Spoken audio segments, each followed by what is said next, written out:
கர்த்தர் கொடுத்த நாளுக்காய் கர்த்தரை நான் நன்றியோடு துதிக்கிறேன், ஸ்தோத்திரிக்கிறேன். ஒவ்வொரு நாளும் நம்ம ஆண்டவர்கிட்ட ஜெபித்து அநேக காரியங்களை நம்ம பெற்றுக்கொண்டு இருக்கோம். ஆண்டவருடைய ஆசீர்வாதம் இல்லைன்னா, ஆண்டவருடைய கிருபை இல்லைன்னா நம்ம உலகத்தில் ஒரு ஜெயம் பெற்ற வாழ்க்கை, ஒரு ஆசீர்வாதத்தை பெற்ற வாழ்க்கை வாழ முடியாது. அதனால் ஒவ்வொரு நாளும் ஆண்டவர் நம்மளை நடத்திட்டு வர கிருபைக்காக ஆண்டவருக்கு நம்ம ஒவ்வொரு நாளும் நன்றி சொல்லணும். இன்றைக்கி நம்ம வேதத்தில் உள்ள நம்ம ஞானம் இல்லைனாக்கி புத்தியும் சரியான இதில் நம்ம செயல்பட மாட்டோம். அதனால் ஞானத்தை பெற்றுக்கொண்ட ஆண்டவர்கிட்ட பெற்றுக்கொண்டு எழுதின அந்த புத்திமதி சொன்ன அந்த வசனங்களை இன்றைக்கி தியானிப்போம். நீதிமொழிகளில் சாலமோன் எழுதின வசனத்தை தியானிப்போம். அவர் என்ன சொல்கிறாருன்னு சொல்லி அந்த வசனத்தின்படி நம்ம நடக்கும் பொழுது நமக்கு ஆசீர்வாதம். அந்த புத்திமதியை நம்ம கேட்டு நடக்கிறதுக்கு இன்றைக்கி ஜெயிப்போம். ஆண்டவர் பெரிய காரியங்களை இந்த நாட்களில் இந்த வசனத்தின் மூலமாக நமக்கு செய்வார். ஆவியானவர் செய்வதற்கு இன்றைக்கி ஜெயிப்போம். நல்ல தகப்பனே நமக்கு நன்றி செலுத்துகிற சுவாமி. உம்முடைய ஞானத்திலும் நீ சொல்கிற புத்திமதியும் நாங்கள் கேட்டு நடக்க எங்களுக்கு எழுதி தந்த இந்த வார்த்தைகளுக்காக நன்றி செலுத்துகிற சுவாமி.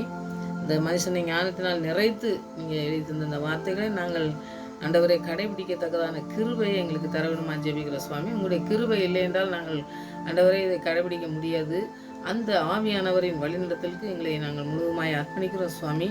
எங்களுடைய ஆசீர்வாதத்துக்கு தடையாக இருக்கிற எல்லா தடுப்பு சுவர்களையும் ஆண்டவரே நீங்கள் மேற்கொள்ளத்தக்கதான கிருபையை எங்களுக்கு நீங்கள் ஊற்றி வழிநடத்தமா ஜெபிக்கிறோம். வசனத்தின் மூலமாக எங்களோடு பேசி வழிநடத்தத்தக்கதாய் உனக்கு பார்க்குற சுவாமி. நீங்கள் ஆவியானவர் எங்களுக்கு கற்றுத்தாங்க, அதன்படி செயலாற்றவும் அதன்படி நடந்து நாங்கள் அந்த ஆசீர்வாதத்தை சுதந்திரத்துக் கொள்கிற பிள்ளைகளாய் காணப்பட தேவன் கிருபை செய்து வழிநடத்தமா ஜெபிக்கிறேன். துதிங்க நம்ம மயமெல்லாம் நமக்கே செலுத்துறேன். இயேசு ராஜா நாமத்தில் ஜெபங்கிறதுனால பிதாவே ஆமென். ஒரு பாடல் பாடி வசனம் தெரிவிக்கிறோம்.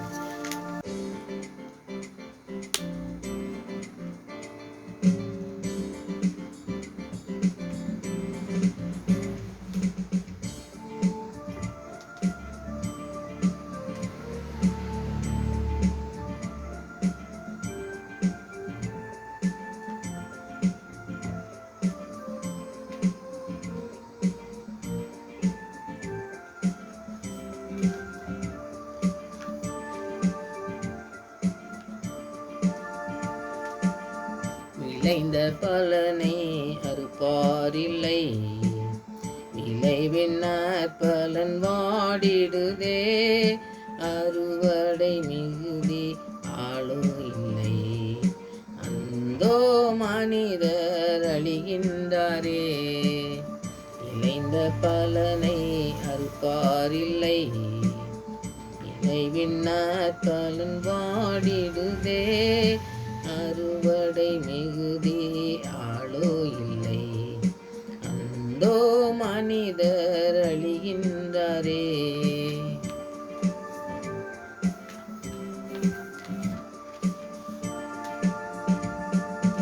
அவர் போல் பேசிட நாவு இல்லை, அவர் போல் நடந்திட கால்கள் இல்லை, அவர் போல் பேசிட நாவு இல்லை, அவர் போல் நடந்திட கால்கள் இல்லை, இன்னிலடங்கா மாந்த சத்தம் உந்தன் செவியினில் துணிக்கலையோ.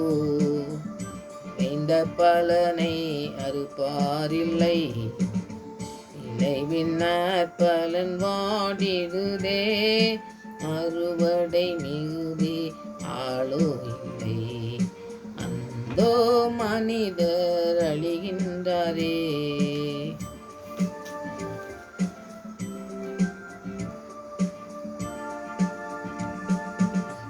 ஆத்துமரட்சணம் அடையாதவர் ஆயிரம் ஆயிரம் அழிகின்றாரே, ஆத்துமரட்சண்யம் அடையாதவர் ஆயிரம் ஆயிரம் அழிகின்றாரே.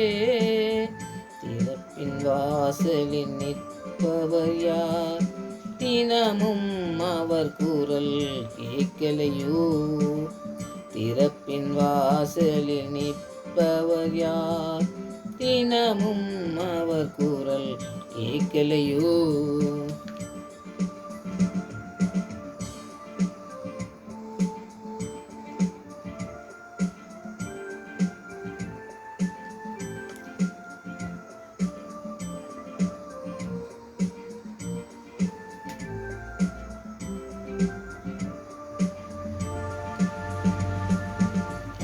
ஆத்தும தரிசனம் கண்டிடுவாய்.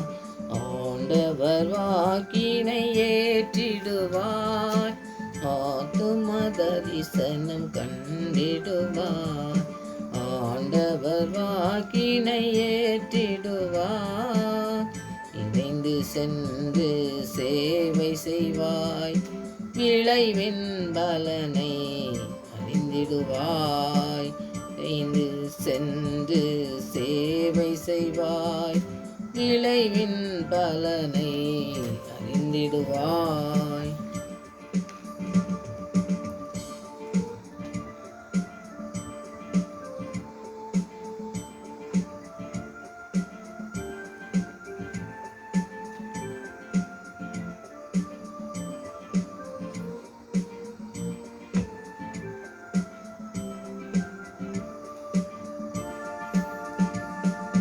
தேவனின் சேவையில் பொறுப்பெடுப்பார். உந்தனின் பங்கினை ஏற்றிடுவார். தேவனின் சேவையில் பொறுப்பெடுப்பார். உந்தனின் பங்கினை ஏற்றிடுவார். கர்த்தர் நாட்டின தோட்டத்திலே கடைசி வரை நீயும் கனி கொடுப்பார். நாட்டின தோட்டத்திலே கடைசி வரை நீயும் கனி கொடுப்பார். இறைந்த பலனை அறுப்பாரில்லை. இறைவின்னர் பலன் வாடிடுதே. அறுவடை மிகுதி ஆளோ இல்லை. அந்தோ மனிதர் அழிகின்றாரே.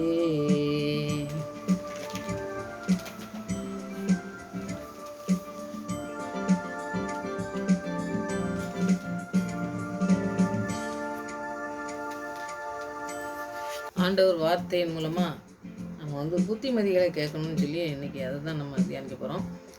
ஏனையா ஞானத்தை பற்றி எழுதினாருன்னு சொல்லி சொன்னால் நான் சொல்கிறதுக்கு முன்னாடியே உங்களுக்கு தெரிஞ்சிருக்கும். வேதத்தை தினமும் வாசிக்கிறவங்களா இருந்தால் நீதிமொழிகள் தான் ஆண்டவர்கிட்ட ஞானத்தை பெற்றுக்கொண்டு அவர் எழுதின நிறையா வசனங்களை நீங்கள் படிக்கலாம். நீதிமொழிகளை படிச்சிங்க, நீதிமொழிகள் பிரசங்கி அதெல்லாம் படித்தோம்னா நிறையா காரியங்களை நம்ம கற்றுக்கொள்ள முடியும். அவர் ஞானத்தை பெற்றுக்கொண்டு எழுதின நீதிமொழிகளை நம்ம இன்றைக்கி தியானிக்கலாம். அவர் நிறைய புத்திமதிகளை சொல்கிறத நம்ம பார்க்கோம். நிறைய காரியங்கள் கற்றுக்கொள்ளலாம். நமக்கு இப்போ நிறைய படித்து நிறையா உலகமான படிப்பு நம்ம படிச்சிருந்தாலும் கூட அதில் நமக்கு உலக வாழ்க்கையில் நாம் நடக்கக்கூடிய வாழ்க்கையில் என்ன நடக்கணும், எப்படி நடத்தணுங்கிற காரியத்தை அதில் நம்ம கற்றுக்கொள்ள முடியாது. வேதத்தின் ரகசியத்தை நம்ம கற்றுக்கொள்ளும்போது தான் வாழ்க்கையில் நிறைய காரியங்களை நம்ம கற்றுக்கொள்ள முடியும். அதனால் இந்த புத்திமதியை பற்றி இன்றைக்கி புத்திமதிங்கும்போதே யாருமே நம்ம யார் சொன்னாலும் கேட்காத ஒரு கேரக்டரில் நம்ம இருக்கலாம். நிறைய பேர் அப்படி தானே இருக்காங்க. யாருன்னு சொன்னால் நம்ம கேட்கக்கூடாது அப்படின்னு, அதாவது யார் சொன்னான்ட்டு இல்லை, யாருக்கும் கீழ்ப்படிஞ்சு இருக்கக்கூடாது. அந்த கீழ்ப்படிதல், அந்த ஞானம் இல்லாமல் நடக்கிறது எல்லாமே இதில் அடங்கும். அப்போ இந்த புத்திமதியை நாம் எப்படி நம்ம பெற்றுக்கொள்ளணும், ஆண்டவர்கிட்ட பெற்றுக்கொள்ள முடியும், எப்படி ஆண்டவர் நம்மளை நடத்துவாருங்கிறத இந்த நீதிமொழிகளில் படிக்கலாம். முதலாவது நீதிமொழிகள் 4:13 புத்திமதியை உறுதியாய் பற்றிக்கொள், அதை விட்டு விடாதே, அதை காத்துக்கொள், அதுவே உனக்கு ஜீவன். அப்போ ஆண்டவர் என்ன சொல்கிறான்னு பாருங்கள், ஜீவன்கார். நம்முடைய வாழ்க்கைக்கு எல்லாமே நம்ம நிறைய நீங்கள் பார்க்கலாம். வாழ்க்கையில் நிறைய ஒரு வாழ்க்கையில் பார்க்கலாம், நம்முடைய வாழ்க்கையில் நடந்திருக்கிறத பார்க்கலாம். நம்ம ஞானத்தோடு நடக்காமல் நம்ம மற்றவங்க சொல்கிறது கேட்காம நம்ம நடக்கும் பொழுது நிறைய அதில் பாதிப்பை நம்ம பார்க்க முடியும். சாதாரணமாக நம்ம ஒரு காரியத்தை நமக்கு கரெக்டாக, அதாவது சரியான முறையில் செய்யாதபடி நம்ம இதை ஏனதானும் செய்யும் பொழுது அதனால் நிறைய பாதிப்புகள் வரும் பார்த்திங்களா. அந்த மாதிரி புத்தியை உறுதியாய் பற்றிக்கொள், அதை விட்டு விடாதே அப்படிங்காரு. அப்போ நம்ம புத்தி மதியை புத்தியோடு நடக்கிறத நம்ம பற்றிக்கொள்ளணும். அதுதான் நமக்கு இதுதான் இப்படி தான் கரெக்டாக நம்ம போகணும் அப்படிங்கிறத நம்ம புத்திக்கு நம்ம போனோம்னாக்கி அது சரியான பாதையில் நம்மளை கொண்டு போகாது. அதனால் ஜெபம், அதுதான் நான் சொல்கிறது. இந்த ஜெபத்தினால ஆண்டவருடைய வார்த்தையை கேட்கறதுனால, ஆண்டவர்கிட்ட ஜெபிக்கிறதுனால, ஆண்டவரே நான் என்ன செய்யணும்னு சொல்லி அவர்கிட்ட கேட்டுட்டு நம்ம போகிற அந்த புத்திமதியை தான் நம்ம இதில் நம்ம தியானிக்கணும். ஏன்னா புத்திமதி மற்றவங்க சொல்கிற எல்லா புத்திமதியும் நம்ம கேட்டு அது சரியான பாதையில் நமக்கு கொண்டு போகாது. அதனால் ஆண்டவர் என்ன சொல்கிறதுன்னா, புத்தியை ஆண்டவர்கிட்ட கேட்டு அந்த ஞானத்தின்படி அந்த புத்திமதியை ஆண்டவருக்கு சொல்கிற புத்திமதியை நம்ம கேட்கணும். அதை தான் அந்த இடத்துல நம்ம படிக்கும். புத்திமதியை உறுதியாக பற்றிக்கொள், அதை விட்டு விடாதே, அதை காத்துக்கொள். அதை காத்துக்கிடணும். நம்ம வந்து எதுலேயுமே விட்டுறக்கூடாது. ஏதோ ஒரு காரியத்தை நம்ம செய்ய போகும்பொழுது, ஏதோ ஒரு மனுஷங்க சொல்கிற ஆலோசனைப்படி நடக்கும்பொழுது நம்முடைய வாழ்க்கையில் எத்தனை தவறுகள் நடக்குது பார்த்தீங்களா?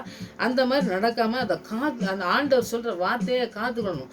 அவர் என்ன நம்மளை செய்ய சொல்கிறாரோ அதை காத்துக்கொள்ளணும் அப்படிங்கிறது அதுதான் நமக்கு ஜீவன். ஏன்னா பாருங்கள், நிறைய காரியத்தில் தோல்வி அடைந்தவங்க கடைசி நடத்துகிற காரியங்கள் இதுதான். நான் மரித்து போனோம்னா எனக்கு எல்லாமே முடிஞ்சுது அப்படின்னு சொல்லி அந்த இடத்துக்கு போகிறாங்க பார்த்தீங்களா? அதுதான். அப்போ ஜீவனை தரக்கூடிய நல்ல வார்த்தைகளை ஆண்டவர் தான் அந்த புத்திமதியை சொல்ல முடியும். அவர் தான் நமக்கு தர முடியும். அதை ஆவியானவர்கிட்ட தான் நம்ம பெற்றுக்கொள்ளணும். நம்முடைய நல்ல அறிவுரைகள்லாம் மனுஷங்கிட்டேருந்து கிடைக்குமாங்கிறது 100% சொல்ல முடியாது. ஆனால் அதுக்காக எல்லாமே நம்ம கேட்காம இருக்க வேண்டிய அவசியம் இல்லை. ஆண்டவர் சொல்கிற நிறைய பாருங்கள், அந்த ஊழியம் பண்ணுறவங்க மிஷினரி எல்லாம் பார்த்திங்கன்னா நிறைய காரியங்களை கற்றுக் கொடுத்து நிறைய பேரை எழுப்புதாங்க பார்த்தீங்களா? அந்த மாதிரி நம்ம வந்து எப்போவுமே நான் என்ன சொல்கிறதுனா, வேத வசனத்தில் நீங்கள் உறுதியாக இருந்து அவர்கிட்ட ஜெபித்து இருக்கும் பொழுது அவர் நடத்தக்கூடிய காரியங்கள் யாரை வச்சுனா நடத்துவார். அதை நம்ம சரியான பாதையில் நம்ம செல்ல முடியும். அதை வந்து நல்ல அறிவுரைகள் சொல்கிறத உறுதியாக பற்றிக்கொள்ளணும். அவங்க ஒரு நல்ல அறிவுரை சொல்கிறாங்க, நமக்கே தெரியும் இவங்க கரெக்டாக சொல்கிறாங்க, இதுபடி நடந்தோம்னா நமக்கு சரியான பாதையில் போகிறதுக்கு நமக்கு வழி இருக்குது அப்படின்னு சொல்லி நமக்கு தெரியும்.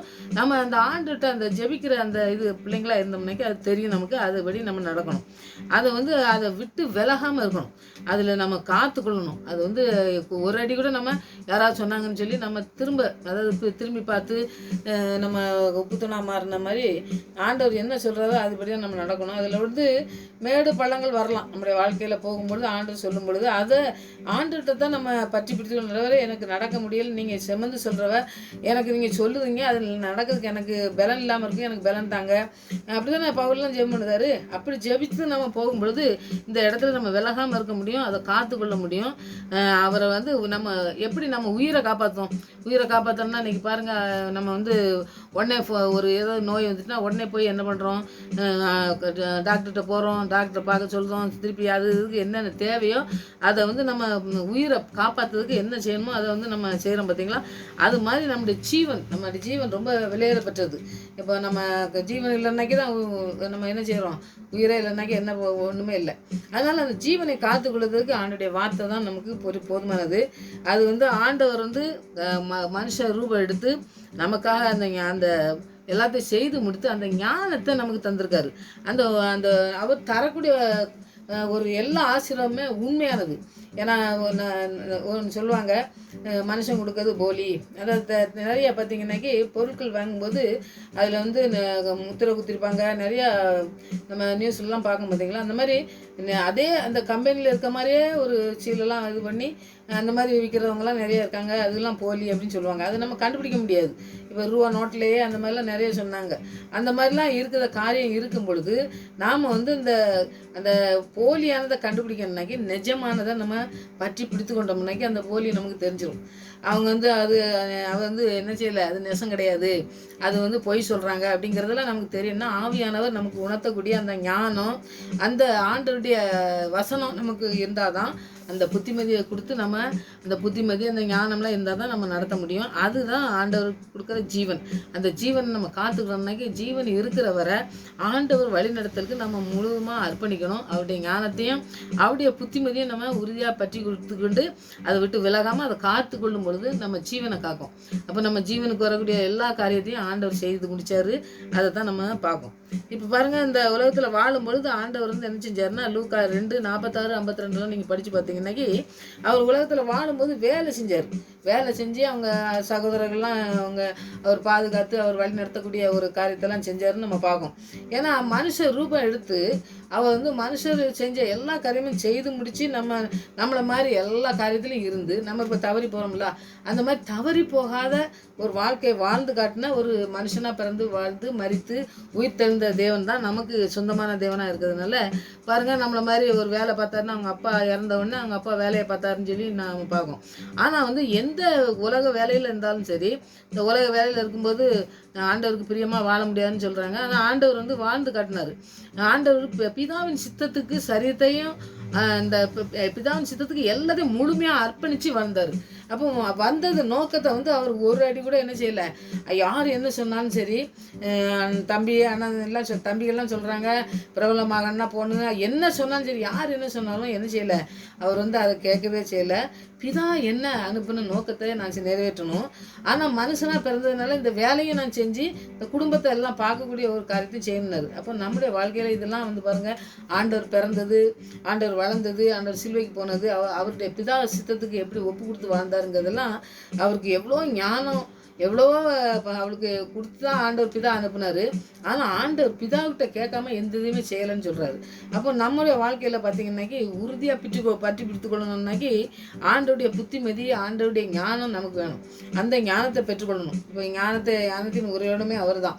அவர் பிதாவிட்ட போய் டெய்லி ஜெபம் பண்ணுதாருன்னு நம்ம பார்ப்போம். அப்போ நாம் ஆண்டவர்கிட்ட டெய்லி போய் ஜெபம் பண்ணி ஆண்டவர்கிட்ட ஜெபித்து, ஆண்டவரே நான் எங்கே போகணும், என்ன செய்யணும் அப்படிங்கிறத கேட்டு கேட்டு அவர் பெற்றுக்கொண்டு வாழ்க்கையில் ஓடும் பொழுது ஜெயத்தை பெற்றுக்கொண்டு சிலுவை மரண பரியந்தம் உயிர்த்தெழும் பொழுதும் ஆண்டவர் வந்து பிதாவின் சித்தத்துக்கு செய்து முடிக்கிறதுனால தான் அவர் எல்லா நாமத்துக்கும் மேலான நாமத்தை கொடுத்தாரு. அப்போ நமக்கும் நம்மளை பாதுகாக்கணும், நம்மளுடைய ஜீவனை பாதுகாக்கணும். நமக்கு நோய் வந்தால், பிரச்சனை வந்தால், எல்லாத்துலேயும் நம்ம வந்து பாருங்கள் ஞானத்தையும் புத்திமதியாக நம்ம நடக்கணும்னாக்கி ஆண்டவருக்கு அர்ப்பணித்து நம்ம வாழுகிற வாழ்க்கைக்கு நம்ம அர்ப்பணிக்கும் பொழுது ஆண்டவர் நம்மளை வந்து ஞானத்தினால் நினச்சி நம்மளை நடத்துவார். பிசாசு கொண்டு வர எல்லா பிரச்சனையும் வந்து நம்மளை மீட்டெடுக்க அவர் வந்து முழுமையான வல்லமை அவர்கிட்ட இருக்குங்கிறத நம்ம உணர்ந்து ஜெபிக்கணும். அதனால் புத்திமதிங்கும் போதே ஆண்டர்கிட்ட தான் நம்ம கேட்கணும். ஆலோசனை கேட்கணும்னா ஆண்டர்கிட்ட தான் கேட்கணும். அதை நம்ம இந்த இடத்துல நம்ம அதை தியானிக்கலாம். 2வது நீதிமொழிகள் 12:1 வசனத்தை நீங்கள் படித்து பார்த்தீங்கன்னா, புத்திமதியை விரும்புகிறவன் அறிவை விரும்புகிறான். அப்போ நம்ம புத்திமதி சொல்லும் பொழுது அவன் என்ன செய்கிறான்னா, நம்ம அறிவை வளர்த்துக்கிட முடியும். ஒரு ஏதாவது நமக்கு தெரியாத ஒருத்தர் வந்து சொன்னாங்கன்னு வைங்க, இது வந்து நீங்கள் செய்கிறது தப்புங்க, இந்த மாதிரி செய்யலாம் அப்படின்னு ஒரு புத்திமதி சொல்லும் பொழுது நம்ம உடனே கேட்டு நடந்தோம்னாக்கி அறிவை வளர்ந்து நம்ம அறிவை வளர்த்து அதனால என்ன செய்வோம், ஏதோ ஒரு தவறு செய்ய போகிறதுலேருந்து நம்ம விடுதலை பெற்றுக்கொள்வோம். ஆனால் சிலர் வந்து பார்த்திங்கனாக்கி புத்திமதி சொல்லும் பொழுது கேட்க மாட்டாங்க.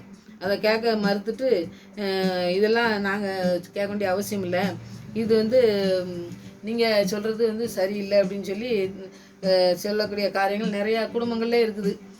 நிறைய காரியங்கள் இருக்கிறத நம்ம பார்க்கணும். பார்த்தீங்களா, அந்த மாதிரி இருக்கிறவங்க வந்து அவங்க பெருமையாக தான் இருக்காங்க. ஏன்னா வந்து இவன் சொல்லி நாம் ஏன் கேட்கணும் அப்படின்னு சொல்லி இருக்கிறவங்களும் இருக்காங்க. ஆனால் சொன்னதை கேட்கக்கூடாது அப்படின்னு இருக்கிறவங்களும் இருக்காங்க. பார்த்தீங்களா, அந்த மாதிரி இருக்கிறவங்களாம் நம்ம திருத்த முடியாது. ஆனால் தாழ்மை உள்ளவன்னா நம்ம எதனாலும் நம்ம இவங்க சொல்கிறாங்க, வயசானவங்க சொன்னாலும் சரி, யார் சொன்னாலும் சரி, ஒரு சொல்லும்போது அவங்க வந்து நம்ம சொல்கிறதுக்கு நம்முடைய வாழ்க்கைக்கு ஏதோ ஒரு நன்மைக்காண்டி சொல்கிறாங்க. அதை நம்ம கேட்டோம்னாக்கி நமக்கு அது பயன் கிடைக்கும், அதனால் நமக்கு ஒரு பலன் கிடைக்குமே, அப்போ நம்ம கேட்போம் அப்படின்னு சொல்லி அந்த தாழ்மை உள்ள, அதான் அந்த சான்று சொல்கிறாரு, பெருமை உள்ளவருக்கு எதிர்த்து நிற்கிறார், தாழ்மை உள்ளவனுக்கு கிருபை அளிக்கிறார். பெருமை உள்ளவனுக்கு வந்து எதிர்த்து நிற்காருன்னா சொல்லி ஆண்டவருக்கு ஆண்டவர் எதிர்த்து நின்னோம்னா அவனுடைய வாழ்க்கை எப்படி இருக்குன்னு பாருங்கள். ஆண்டவர் தாழ்மை உள்ளவனுக்கு கிருபைக்கு மேலே கிருபை கொடுத்து அவனை வழி நிறுத்தக்கூடிய காரியத்தை செய்கிறாருன்னு சொல்லி பார்க்கும். அப்போ அறிவை விரும்புகிறான்னா புத்திமதியை நம்ம மற்றவங்க ஏதாவது பெரியவங்க சொல்கிற ஒரு காரியத்தை வந்து அவங்க சொல்லும் பொழுது நம்ம வந்து அதுக்கு கீழ்ப்படிஞ்சு நடந்து நமக்கு சரியான பாதையில் நம்மளை கொண்டு போகிறாங்க அப்படின்னு சொல்லி தெரிஞ்சதுன்னா நம்ம அதுக்கு கீழ்ப்படியணும் அப்படிங்கிறத நம்ம தெரிஞ்சுக்கணும். அடுத்த பிறகு ஒழுக்கம் இல்லாமல் இருந்தோம்னாக்கி அதுவும் வந்து புத்தி இதெல்லாம் தான் இருப்பாங்க. நம்ம வந்து ஒழுக்கம் அப்படிங்கிறபோது பார்த்திங்கனாக்கி எல்லாத்துலேயுமே நம்ம ஆண்டவருக்கு கீழ்ப்படிஞ்சு நடக்கும்போது இந்த ஒழுக்கம் அப்படிங்கிறது வந்து நமக்கு வேணும். ஒழுக்கம் இல்லாமல் இருந்தோம்னாக்கி இந்த புத்திமதியை கேட்க மாட்டான். அப்போ அவனுக்கு ஒழுங்கும் இல்லை, எதுலேயுமே வந்து என்ன செய்யலை, ஒரு சரியான பாதையில் போகணுங்கிற ஒரு காரியமே இல்லாதனால அவன் புத்திமதியை கேட்க மாட்டான் அப்படின்னு சொல்லி நம்ம பார்க்கோம். இவன் வந்து அவன்கிட்ட இருக்க குறைகளை வந்து பார்த்திங்கனாக்கி இது வந்து நான் செய்யவே இல்லை, இல்லாட்டா வந்து எனக்கு வந்து இது நான் கேட்க வேண்டிய அவசியம் இல்லை அப்படின்னு சொல்லி வெறுத்து தள்ளுதவன் புறக்கணிக்கிறவன் மூடன்னு சொல்லி போட்டிருக்கு பைபிளில். அப்போ மூடன்னாக்கி எதுவுமே தெரியாத ஒரு முட்டாள் அப்படிங்கிற மாதிரி சொல்கிறாரு.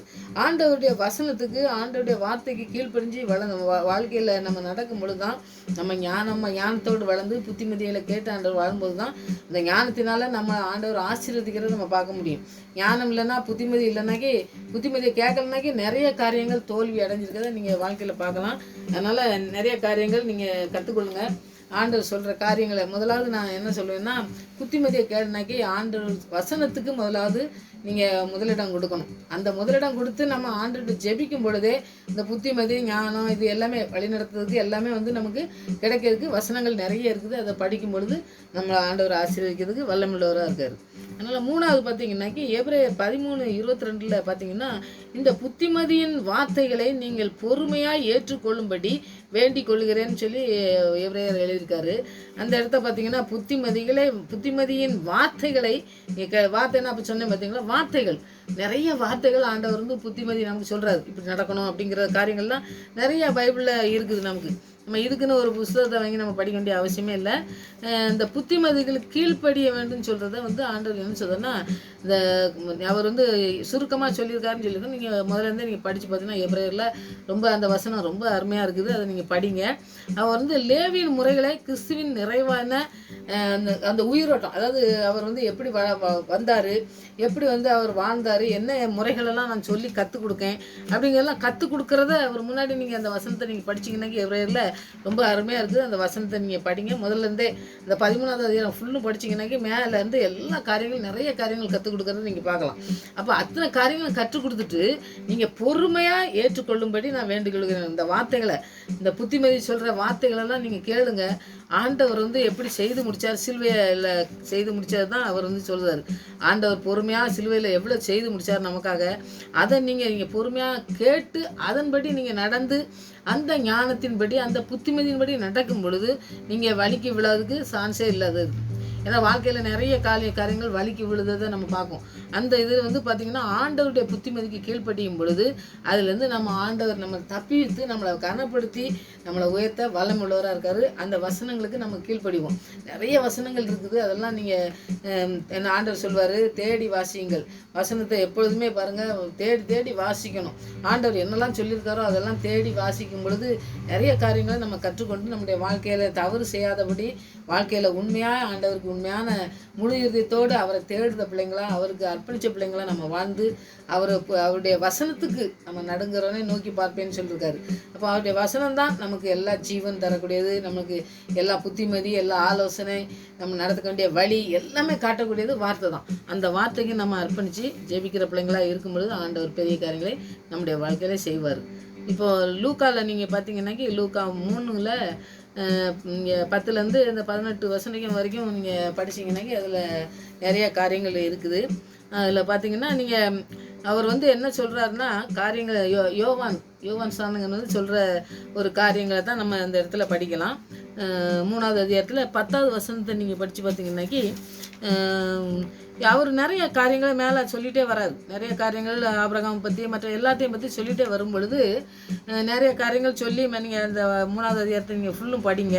அதில் 10வது வசனத்தை பாருங்கள். அப்பொழுது ஜனங்கள் அவனை நோக்கி மேலே சொன்ன காரியங்கள்லாம் கோடாலியானது இந்த ஆண்டவருக்கு மனம் திரும்புறதை பற்றி சொல்கிறாரு. நிறைய காரியங்கள் சொல்லிட்டு வர்றாரு. அப்போ வந்து ஞானஸ்தானம் எடுக்கிறதுக்கு அவங்ககிட்ட வராரு.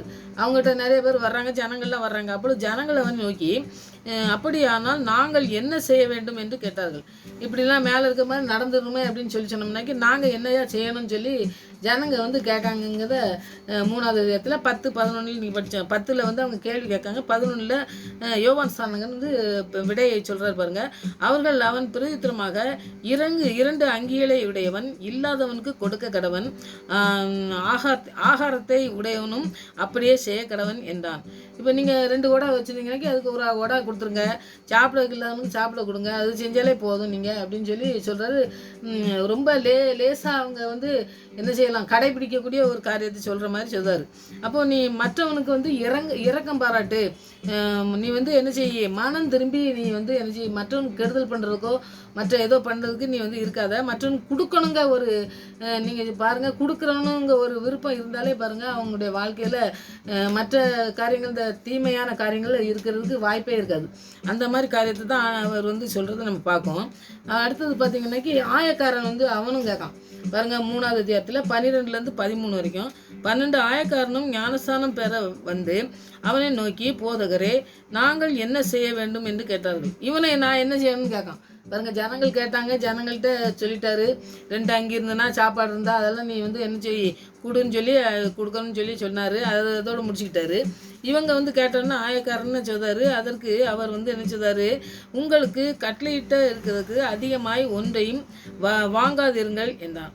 நீங்கள் ஆண்டவர் வந்து ஒரு கட்டளை கொடுத்துருக்காரு, இவ்வளோ தான் வாங்கணும் அப்படிங்கிற ஒரு காரியத்தை சொல்லியிருக்காரு.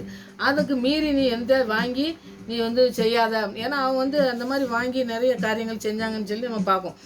வேண்டாத காரியங்களுக்கு காசெல்லாம் பணத்தெல்லாம் வாங்கி அந்த மாதிரி செலவு செய்கிறதுக்கு வாங்கினாங்கன்னு சொல்லி பார்ப்போம். அதனால் அந்த காரியத்தை அவர் வந்து என்ன செய்கிறாருன்னா, இந்த புத்திமதிங்கிறது வந்து இதுதாங்க.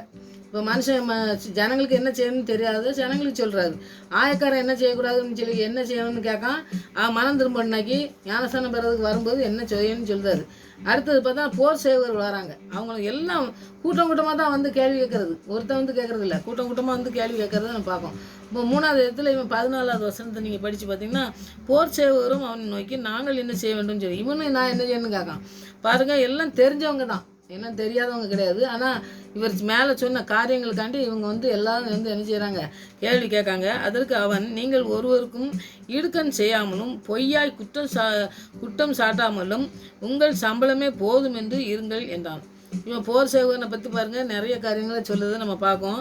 இடுக்கண் செய்யாதங்க, பொய் குற்றச்சாட்டு பண்ணாதங்க, சம்பளம் நிறைய சம்பளம் வேணும்னு சொல்லி அவங்ககிட்ட இருந்து பிடுங்காங்க அப்படின்னு சொல்லி சொல்லுவார். அப்போ இதெல்லாம் நாங்கள் செய்யணும்னா நாங்கள் என்ன செய்யணும்னு கேட்டோன்னே அவர் சொல்கிற காரியத்தெல்லாம் இவங்க நம்ம என்ன செய்கிறோம், நம்ம இதை மனம் திரும்புதல், பாவ மன்னிப்பு பெறுறது, இதை தான் பிரசங்கிக்காரு. இவரும் பிரசங்கிக்காரு. மனம் திரும்புதல் தான் இப்போ பிரசங்கிக்காரு. இயேசு வந்தோடனே மனம் திரும்புதல் தான் பிரசங்கிக்காரு. இப்போ மனம் திரும்புதலும் பிரசங்கம் வந்து என்ன செய்யுது, பிரசங்கம் தான் மனம் திரும்புதலை உருவாக்குதுன்னு சொல்லி பார்க்கும். அப்போ இவர் பிரசங்கம் பண்ணுறாரு. பிரசங்கம் பண்ண உடனே என்ன செய்தாங்க, வர்றான்னு வந்த உடனே பார்த்தீங்கன்னாக்கி என்ன கேட்கணும்னு பாருங்கள். எனக்கு வந்து என்ன செய்யணும்னு கேட்டு அதை ஆண்டர்கிட்ட வந்து அவர் என்ன சொல்கிறாரோ அதை வந்து கேட்டு அவன் வந்து அதைப்படி நடக்கணும் அப்படிங்கக்கூடிய காரியத்தை செய்கிறத நம்ம பார்க்கோம். அடுத்தது பார்த்திங்கன்னாக்கி யோவான் எல்லாரையும் பிரயோஜனமாக நான் ஜலத்தின இவங்க வந்து ஞானஸ்தானம் பெறும்போது சொல்கிறாங்க, யோவானை குறித்து இவன் தான் கிறிஸ்துவான்னு சொல்லி கேட்காங்க. அப்போ அவர் அதுக்கும் பதில் சொல்கிறாரு, நான் இல்லை கிறிஸ்து, ஜலத்தினால் உங்களுக்கு நான் ஞானஸ்தானம் கொடுங்க, என்னிலும் வல்லவர் ஒருவர் வருகிறார், அவருடைய பாதரிசையை வாரை அவிழ்க்கிறதுக்கும் இப்போ நான் சொன்னேன் பாருங்கள் தாழ்மைன்னு சொல்லி, அந்த தாழ்மையை நம்ம யோவான் ஸ்தானத்தை தான் கற்றுக்கொள்ள முடியும். ஏன்னா ஆண்டவருக்கு முன்னோடியாக வந்தவர். ஆனால் அவர் கற்றுக் கொடுக்குற வார்த்தையை பாருங்கள் எப்படி கற்றுக் கொடுக்காருன்னு. நான் கிடையாது, அவர் பரிசுத்தாவினாலும் அக்கினினாலும் உங்களுக்கு ஞானஸ்தானம் கொடுப்பார், நான் ஞானஸ்தானம் மட்டும்தான். அடுத்தது சொல்கிறார் பாருங்க, தூற்று கூட அவர் கையில் இருக்கிறது, அவர் அதை களஞ்சியத்தில் நன்றாய் விளக்கி கோதுமை தனது களஞ்சியத்தில் சேர்ப்பார், பதறையோ அவியாத அக்கினியை சுட்டரிப்பார் என்றான். பாருங்க, இந்த மாதிரி காரியத்தை சொல்லணும்னாலே என்ன செய்யணும்னா, நீ எப்படி நடக்கணுங்கிறத வந்து ஆண்டவர் சொல்கிறத அப்படி நட, ஆவியானவர் சொல்கிறத, ஆவியானவர் ஞானஸ்தானம் கொடுக்கறது எப்படி அப்படிங்கிறதெல்லாம் பற்றி மனம் திரும்புதல் பிரசங்கத்தினால மனம் திரும்புதாங்க. அந்த மனம் திரும்புதல் நமக்கு வேணும். அதை அடுத்தது சொல்கிறார் பாருங்க, வேறு அநேக புத்திமதிகளையும் அவன் ஜனங்களுக்கு சொல்லி பிரசங்கித்தான். அப்போ பிரசங்கத்தினால தான் என்ன செய்தாங்க, மனம் திரும்புதல் வருது. மனம் திரும்புதனால அந்த மனம் திரும்புவது ஏன்னா அந்த புத்திமதி சொல்லும் பொழுதே அவங்க கேட்டு அதன்படி கீழ்ப்படிஞ்சு நடக்கிறதுக்கு யோவான் ஸ்நானகன் சொல்கிறத வார்த்தைகள் இன்னும் அநேகமாக பிரசங்கித்தாருன்னு சொல்லி நம்ம பார்ப்போம். அப்போ பிரசங்கம் அப்படிங்கிறது வந்து என்னென்னா புத்திமதி சொல்லக்கூடியது. அந்த புத்திமதியை சொல்கிற ஞானத்தினால சொல்லக்கூடிய ஒரு காரியத்தெல்லாம் நம்ம செயலாற்றி நம்ம அதில் பண்ணி நடக்கும்பொழுது தான் நமக்கு ஆசீர்வாதத்தை சுதந்திரிக்க முடியும். அதனால் யோவான் ஸ்நானகன் வந்து எல்லாத்தையும் நினைச்சிதாரு, நான் நிறைய பிரசங்கம் பண்ணேன், பிரசங்கத்தினால தான் இவங்கெல்லாம் மனம் திரும்பி வந்தாங்கன்னு சொல்லி சொல்கிறாரு. அப்போ பிரசங்கங்கும்போது வார்த்தை தான்.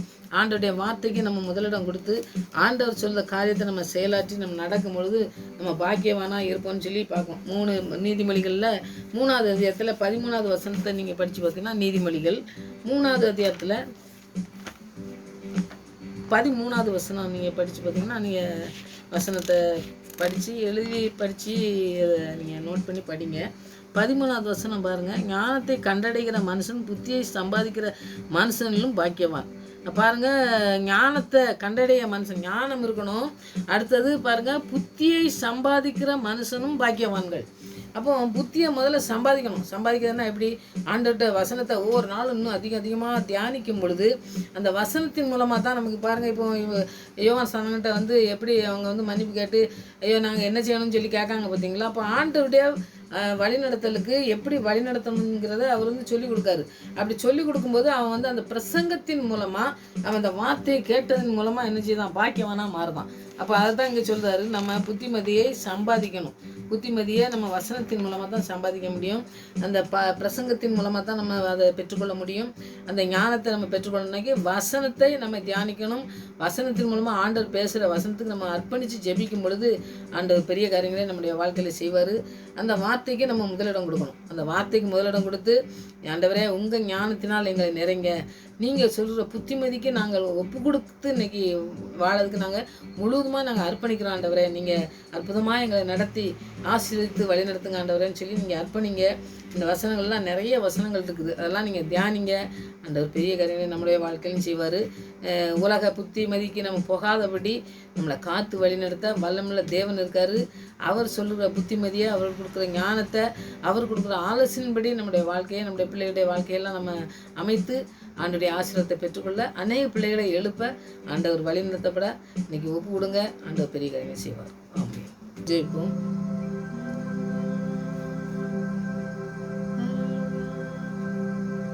மறவாமல் நினைத்தீரையா,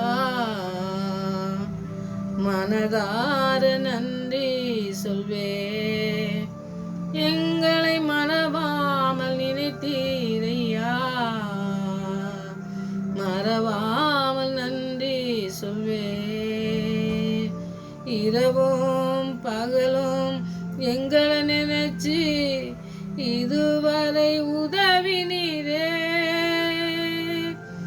இரவும் பகலும் எங்களை நினைச்சு இதுவரை உதவினீரே. நன்றி நன்றி ஐயா, கோடி கோடி நன்றி ஐயா. இசையா நன்றி நன்றி ஐயா, கோடி கோடி நன்றி ஐயா. மறவாமல் நினைத்தீரையா, மனதார நன்றி சொல்வோம். ஆம் சுவாமி, எங்களை மறவாதபடி நடத்தி செல்கிற தேவன், எங்களுக்கு உதவி செய்கிற தேவன், எங்களை ஒரு பொழுதும் கைவிடாதபடி, எங்களை வெட்கப்படுத்தாதபடி எங்களை காக்கிற ஒரு ஆவியானவர் எங்களோடு கூட இருக்கிறபடியால் அந்த புத்திமதிக்கு நாங்கள் ஆண்டவரை முற்றிலுமாய் அர்ப்பணித்து செபிக்க, அந்த வார்த்தைக்கு நாங்கள் முதலிடம் கொடுக்க, ஆண்டவரே நாங்கள் அந்த எச்சரிப்பின் சத்தத்துக்கு கீழ்ப்படிய, எங்களுக்கு யாரை கொண்டு நீங்க ஆண்டவரே எங்களுக்கு இந்த புத்திமதியை சொல்றீர்கள் ஆண்டவரே, அதை நாங்கள் தெளிவாக அறிந்து கொள்கிற ஞானத்தை ஆவியானவர் எங்களுக்கு ஊற்றி வழிநடத்த வேண்டுமா செபிக்கிறையா. இந்த நாட்களிலே அலைந்து திரிகிற அநேக பிள்ளைகள் ஆண்டவரே, இந்த உலக புத்திமதிக்கு சாய்ந்து வாழ்ந்து வாழ்க்கையை இழந்து கொண்டிருக்கிற பிள்ளைகளுக்காக ஜெபிக்கிற ஆண்டவரே, உங்களுடைய ஞானத்திலே நிறைத்து நடத்துகிற அந்த அறிவை ஆண்டவரை தேடி வரட்டுப்பா. அந்த புத்திமதிக்கு தன்னுடைய ஜீவனை பெற்றுக்கொள்கிற அந்த வாழ்க்கைக்கு ஆண்டவரை அர்ப்பணிக்கட்ட பிள்ளைங்க அற்புதமாய் நடத்துகிற தேவனுடைய கிருபையை பெற்றுக்கொள்ளட்டும் ஆண்டவரே. உங்களுடைய கிருபையை தாழ்மையோடு பெற்றுக்கொள்ளட்டும் ஆண்டவரே. உங்களுக்கு ஏத்து நிற்காதபடி ஆண்டவரே, உங்களுடைய பிள்ளையாய் வாழ்வதற்கு நீங்க கொடுத்திருக்கிற அந்த ஞானத்தினால் நிறைத்து அந்த புத்திமதியின் வார்த்தைகளை அநேக பிள்ளைகள் தியானித்து ஆண்டவரே இந்த நாட்களிலே உமக்கென்று வாழ்க்கையை அர்ப்பணிக்கட்டையா. ஒரு பெரிய எழுப்புதலை தாங்க சுவாமி. ஆண்டவரே ஸ்தோத்தரிக்கிறேன். உங்களுடைய வார்த்தை எவ்வளவு புடமிடுது ஆண்டவரே. எங்களை உமக்கு பிரியமான பிள்ளையா எங்களை புடமிட்டு எங்களை வழிநடத்துகிற அந்த வார்த்தைக்கு பிள்ளைகள் அர்ப்பணிக்கட்டப்பா. வார்த்தைக்கு அர்ப்பணிக்கட்டும். எத்தனை உலக படிப்பு இருந்தாலும் ஆண்டவரே, எத்தனை மேன்மைகள் இருந்தாலும் உங்களுடைய வார்த்தைக்கு அது இடையாகாது ஆண்டவரே. அதை ஆண்டவரே உணர்ந்து கொள்கிற அந்த புத்திமதியை ஞானத்தை நீங்க பிள்ளைகளுக்கு ஊற்றி வழிநடத்த வேண்டுமா ஆட்சேபிக்கிறப்பா. அந்த ஞானத்தினால் நிறைங்க ஆண்டவரே. ஆண்டவரே நீங்க கொடுக்கிற புத்திமதிகளை நாங்கள் கேட்டு ஆண்டவரே அதில் நாங்கள் நடக்க முடியலை என்றாலும் ஆண்டவரே நீங்க நடத்தி செல்ல வளமுள்ளவர். உங்க கரத்தில் நாங்கள் அர்ப்பணித்து ஜெபிக்கிற பிள்ளைகளாய் காணப்பட தேவ ஆவியானவர் எங்களுக்கு உதவி செய்ய வேண்டுமா ஜெபிக்கிறையா. உங்க உதவியை நாடி நாங்கள் அந்த புத்திமதியில ஓடி ஜெயிக்கிற பிள்ளைகளாய் காணப்பட தேவன் ஒவ்வொரு பிள்ளைகளையும் நீங்க வழிநடத்த போறக்கா நன்றி செலுத்துறப்பா. வார்த்தையின் மூலமா ஆண்டவரே நீங்க பேச வேண்டுமா ஜெபிக்கிறையா. வல்லமுள்ள பிரசன்னம் பிள்ளைகளை நிறைக்க வேண்டுமா ஜெபிக்கிறையா. கடைசி நாட்களே மாம்சமான யாவர் மேலே ஆவி ஊற்றுவேன் சொன்ன தேவன் பாலைவனத்தை கொண்டு சத்துருவின் எல்லா திட்டங்களையும் ஆண்டவரே ஸ்தோத்திரம் ஐயா. வழி விலகி போகிற ஒவ்வொரு பிள்ளைகளையும் ஆண்டவரே நீங்க கூட்டி சேர்த்து ஆண்டவரே துதிக்கிற துதியின் சத்தம் கேட்கிற பிள்ளைகளாய் ஆண்டவரே அந்த பிள்ளைகளுக்கு துதியின் சத்தத்தை துணிக்க செய்ய ஆண்டவரே பிள்ளைகளை நீங்க இழுத்து ஆண்டவரே நீங்க வழிநடத்த போறக்கா நன்றி செலுத்துறப்பா. ஒவ்வொரு இடத்திலும் உங்களுடைய நாமம் மகிமைப்படத்தக்கதாய் உங்களுடைய நாமத்தை உயர்த்துகிற பிள்ளைகள் எழும்பத்தக்கதாய் தேவன் நீங்க உயர்த்த வேண்டுமா செபிக்கிற ஐயா. இந்த உலகத்துக்கு நாங்கள் வைக்கப்படாதபடி, இந்த உலகத்திலே நாங்கள் தலை குனியாதபடி எங்களை நிற்க செய்ய வல்லமுள்ள கரம் எங்களோடு கூட இருக்கிறதே நாங்கள் உணர்ந்து கொள்ள கிருபை செய்யுங்க ஐயா. அந்த வார்த்தைக்கு நாங்கள் கீழ்ப்படிய கிருபை செய்யுங்க. அந்த வார்த்தையை பற்றி பிடித்து கொள்ள கிருபை செய்யுங்க. அதை விட்டு விலகாதபடி எங்களை காத்துக்கொள்ள எங்களுக்கு கிருபை தாங்க ஆண்டவரே. நீங்க மாத்திரம் அந்த கிருபையினால் எங்களை நேரத்தை நடத்த முடியும் என்று ஒப்பு கொடுக்குறோப்பா. ஒப்பு கொடுக்குற ஒவ்வொரு பிள்ளையுடைய வாழ்க்கையிலும் அற்புதத்தை செய்யுங்க. நாட்கள்ல ஆண்டவரே நீங்க உண்மையை சார்ந்து வாழ்கிற வாழ்க்கைக்குள்ளே பிள்ளைகளை நீங்க கொண்டு வந்து வழிநடத்த போறக்கா நன்றி செலுத்துறப்பா. நீங்க செய்து வழிநடத்த போறக்கா நன்றி செலுத்துறப்பா. நன்றி நன்றி நன்றி நன்றி தகப்பனே. உமக்கே நன்றி, உமக்கே துதி, உமக்கே எல்லா கனம் மகிமை எல்லாத்தையும் செலுத்துகிறோம் ஆண்டவரே. நீங்க பிள்ளைகளை எடுத்து பயன்படுத்த போறக்கா நன்றி ஆண்டவரே. ஆண்டவரே உம்முடைய ஞானத்திலாம் நிறைத்து நடத்த போறக்கா நன்றி ஆண்டவரே. நீங்க வழி நடத்துகிற அந்த புத்திமதியிலே பிள்ளைகள் நடந்து ஆசீர்வாதத்தை சுதந்திரத்து கொண்டு அநேக பிள்ளைகளுக்கு ஆசீர்வாதமா இருக்க போறக்கா அதை எங்களுடைய கண்கள் கண்டு உண்மை துதிக்க நீங்க ஆண்டவரே இந்த எழுப்புதல் இந்த நாட்களே ஊற்றி வழிநடத்த போறக்கா நன்றியோடு துதிக்கிற ஸ்தோத்திரிக்கிற ஆண்டவரே. பிரசன்னம் எங்கள் மத்தியில இருக்கிறபடியால் நன்றி. எங்களை நடத்துகிறபடியால் பிரதான ஆசாரியர் எங்களோடு கூட இருக்கிறபடியால் தைரியமாய் ஆண்டவரை நாங்கள் எல்லாவற்றையும் மேற்கொள்ள எங்களுக்கு நீங்க பலன் தந்து வழிநடத்த போறக்காக நன்றி செலுத்துறப்பா. அந்த அந்த நதியிலே நாங்கள் மூழ்கத்தக்கதான கிருபையை தாரோம்.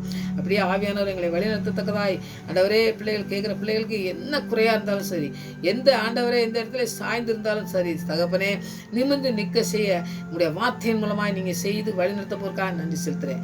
அப்படியே நடத்த போறக்கா நன்றியோடு துதிக்கிறோம். ஒப்பு கொடுக்குறோப்பா. ஒப்பு கொடுக்குற ஒவ்வொரு பிள்ளைகளையும் ஆசீர்த்து வழிநடத்தமா செபிக்கிறேன் ஆண்டவரே. எங்களுடைய ஜெபத்துக்கு பயன்படுத்தபடியா நன்றி. மறுபடியும் அவனுடைய சமூகத்துல வருமுறை எங்களை காத்து வழிநடத்தமா செபிக்கிறேன். துதிக்கான மயமெல்லாம் நமக்கே செலுத்துகிறேன். இயேசு நாமத்தின் ஜெபங்களுங்க நல்ல பிதாவே. ஆமென்.